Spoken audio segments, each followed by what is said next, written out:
अस्सलाम वालेकुम व आदाब। आज एक बार फिर मैं आपके साथ एक नई वीडियो के साथ हाजिर हूँ। मेरी तरफ से तमाम भाइयों और बहनों को सुल्तान राजा की तरफ से अस्सलाम वालेकुम व आदाब।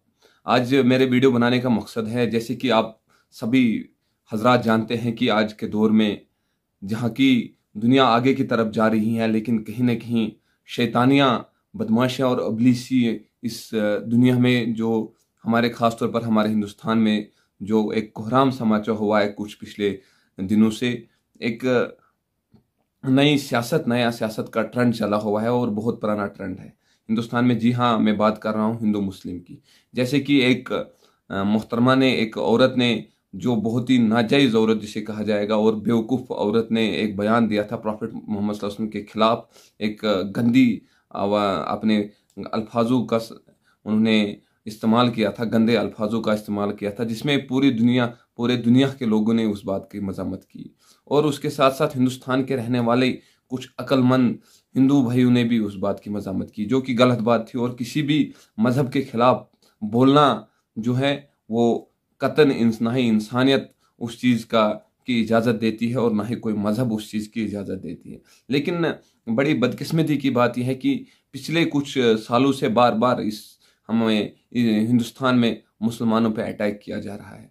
कभी मस्जिदों में तो कभी उनके जो प्रॉफिट मोहम्मद सल्लल्लाहु अलैहि वसल्लम हैं उन पर बात उठ रही है। तो ये कतन हम मुसलमान इस बात को बर्दाश्त करने के लिए तैयार नहीं। हम इसके लिए किसी भी हद तक जा सकते हैं, क्योंकि आप हमारे बच्चों पे, आप हमारे वालिदैन पे उंगली उठा सकते हो, बात कर सकते हो, लेकिन प्रॉफिट मोहम्मद सल्लल्लाहु अलैहि वसल्लम के खिलाफ कोई बात उठाए तो ये चीज़ मुसलमानों को गवारा नहीं, और इस चीज़ से मुसलमान बर्दाश्त हरगिज़ और हरगिज़ नहीं करेंगे। मैं जानता हूँ कि बहुत सारे अक्लमंद हिंदू लोगों ने इस बात पे मज़म्मत की और कहा इन्होंने बहुत नाजायज़ बात कही और गलत बात कही, इसे अरेस्ट करने की ज़रूरत है। लेकिन बदकिस्मती की बात यह रही कि अभी तक हिंदुस्तान की हुकूमत ने उस औरत को, उस बेवकूफ़ और नामुराद औरत को अभी तक अरेस्ट नहीं किया। लेकिन उससे बड़ी बदकिस्मती की बात है, हम जिस प्रदेश में रहते हैं, हम जिस रियासत में रहते हैं, ये रियासत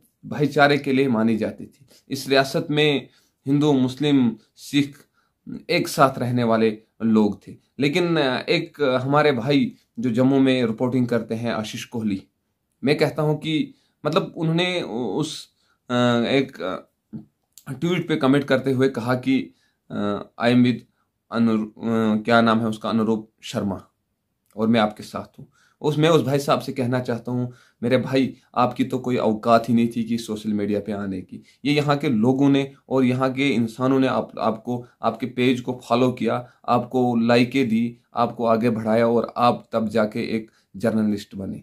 हम मानते हैं कि आप एक हिंदू भाई हो, लेकिन आप अपने पेज पे जाके देखिए कि आपको कितने मुसलमानों ने आज तक आपके पेज पे जो है लाइक, कमेंट, शेयर किया, और उसकी वजह से आपको टीआरपी मिलती है और आप अपना पेज, अपना रोजगार चलाते हो। और हमेशा आपने ये जो बात की, आपको इस बात के लिए माफ़ी देने की तो बात ही नहीं होती है। आपने बहुत गंदी गंदी ज़ुबान का इस्तेमाल किया है, और इस चीज़ के लिए आपको, मुझे नहीं लगता है कि इससे मतलब आप अपनी जो इंसानियत है वो आप खो चुके हो। क्योंकि एक जर्नलिज्म का काम होता है लोगों की आवाज़ बनना।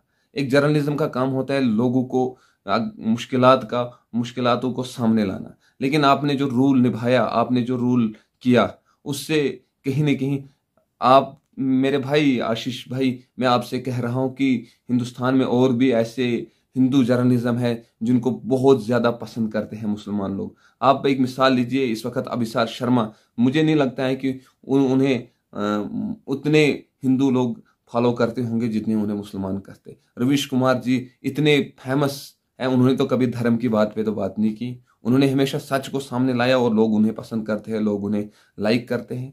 तो मेरे भाई आशीष भाई, अभी आपका सफ़र शुरू था, अभी आपका सफ़र शुरू था। अगर आप एक कम्युनिटी की बात करेंगे और आप अपनी कम्युनिटी की बात करते हो तो अच्छा है, सही बात है। अगर आप हिंदू हो तो आपको हिंदू होने पे फ़ख्र होना चाहिए। लेकिन इसके साथ साथ आपको ये दिमाग में रखना चाहिए, आपको ये दिमाग में रखना चाहिए था कि अगर आप हिंदू हो तो आप दूसरे धर्म के खिलाफ अगर कोई आवाज़ उठाता है तो उसके खिलाफ आपको भी आवाज़ उठानी चाहिए थी, क्योंकि आप एक हिंदू हो।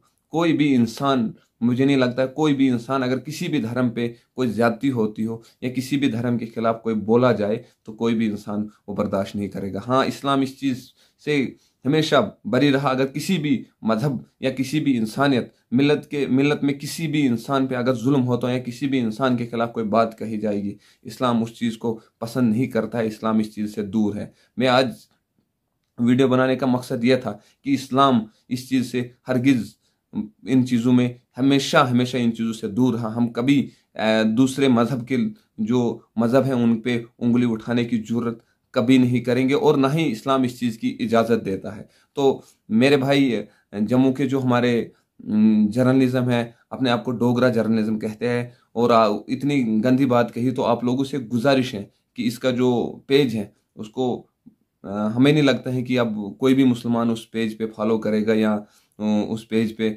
अभी भी लाइक किया होगा, तो सब भाइयों ने उसको अनफॉलो कर दिया होगा। लेकिन मैं एडमिनिस्ट्रेशन से गुजारिश करूंगा और गवर्नर इंतजामिया से गुजारिश करूंगा कि इस भाई साहब पे भी, इस एक बेवकूफ़ से जर्नलिज्म पे भी कड़ी से कड़ा एक्शन लिया जाए, क्योंकि ये हमारा जम्मू कश्मीर है, यहाँ भाईचारा बहुत ज़्यादा ठीक चल रहा है और भाईचारे की बहुत ज़्यादा ज़रूरत है। ऐसे बात करने वाले की लोगों की वजह से भाईचारे में यहाँ दरार आ सकती है, भाईचारे में यहाँ प्रॉब्लम आ सकती है और हम ये चीज़ हरगिज़ नहीं चाहते कि हमारे जम्मू कश्मीर में कोई ऐसा हिंदू मुस्लिम जैसा नाजायज़ वाक़यात सामने आए। तो मैं एडमिनिस्ट्रेशन से गुजारिश रहेगी कि इस भाई साहब, इस जर्नलिज्म जो आशीष कोहली हैं, इस पे कड़ी से कड़ी जो है इस पे एक्शन लिया जाए। आखिर इन्होंने ऐसी बात कही क्यों, आखिर इन्होंने ऐसी बात की क्यों कि जम्मू कश्मीर में माहौल ख़राब हो, जम्मू कश्मीर में सूरत हाल ख़राब हो। तो इन्हीं चीज़ों से मैं आपसे विदा होता हूँ। अस्सलाम वालेकुम व आदाब।